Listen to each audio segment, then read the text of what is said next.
करते हुआ, पर शिव जी की एक लीला है, आपको मालूम है?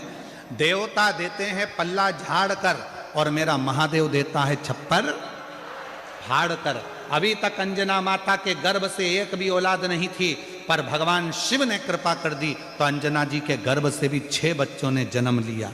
आप लोग कथा में श्रवण करें हैं पूर्व में, हनुमान गतिमान रतिमान मतिमान वर्तिमान, ऐसे हनुमान जी के कई भाई हुए, कई भाई हनुमान जी के हुए। और हमने पहले भी कहा है, जिसकी फैक्ट्री ना चलती हो, बहुत दुकान ना चलती हो, तो हनुमान जी के पाँव का थोड़ा सा सिंदूर लेकर, यदि उस सिंदूर को किसी भी फैक्ट्री या दुकान में हनुमान जी के छोटे भाई गतिमान के नाम से अगर एक बिंदी भी सिंदूर की रख दी जाती है, तो वो दुकान और फैक्ट्री भी झड़ाके से चलना प्रारंभ हो जाती है।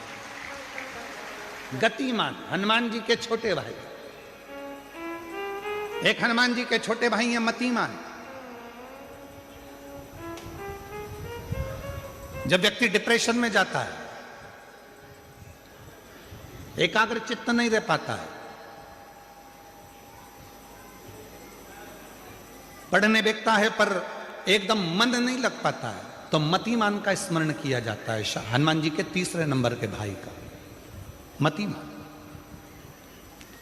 और कहते हैं एक दुर्वा यदि मतिमान के नाम से शंकर भगवान की शिवलिंग पर चढ़ा दी जाए और उसी दुर्वा को वापिस लेकर आया जाए, अंधेरा होने से पहले, सूर्य अस्त होने के पहले, शाम के प्रदोष के पहले, यदि उस दुर्वा को उस व्यक्ति को चबा चबा कर खिला दो, तो डिप्रेस हो रहा है, डिप्रेशन में है, चिंता में है, टेंशन में है, और उसका विवेक काम नहीं कर रहा, बुद्धि स्थिर नहीं हो पा रही है, या पढ़ने में मन नहीं लग पा रहा है, तो उसको आप एक दुर्वा मतिमान, हनुमान जी के 3रे नंबर के भाई मतिमान के नाम से अगर खिला देते हैं, तो उसकी बुद्धि केंद्रित होना प्रारंभ हो जाती है और वो डिप्रेस से हटना प्रारंभ हो जाता है, मन स्थिर होने लगता है। मतिमान।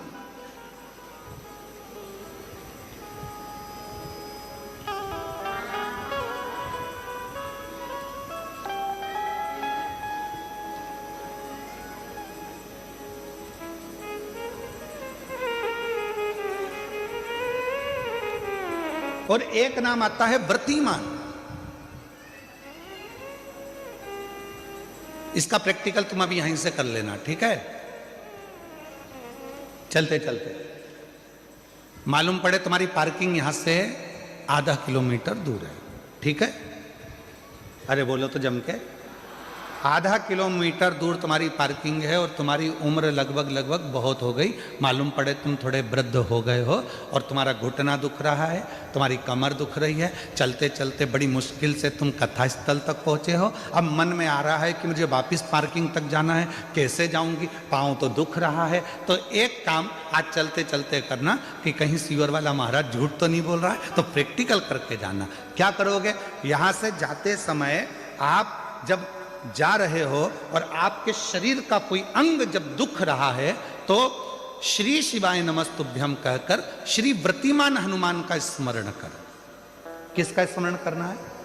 जम के बोलो, व्रतिमान हनुमान। व्रतिमान हनुमान का स्मरण करके कहीं पर भी बैठकर अपने पांव की छोटी वाली जो उंगली है उसको जम के दबाना, और दबाने के बाद चल देना। जिस जगह पर भी दर्द हो रहा होगा, मेरा बाबा आपको मंजिल तक पहुंचाएगा, दर्द होने नहीं देगा।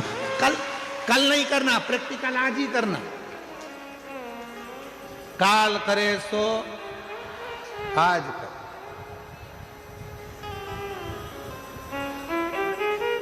व्रतिमान आज करेंगे गुरुजी, 3 महीने में फर्क दिखेगा। तुम तो आज की आज का बताओ ना कि आज की आज में फल कैसे मिले। तो बिल्कुल तैयारी में बैठो।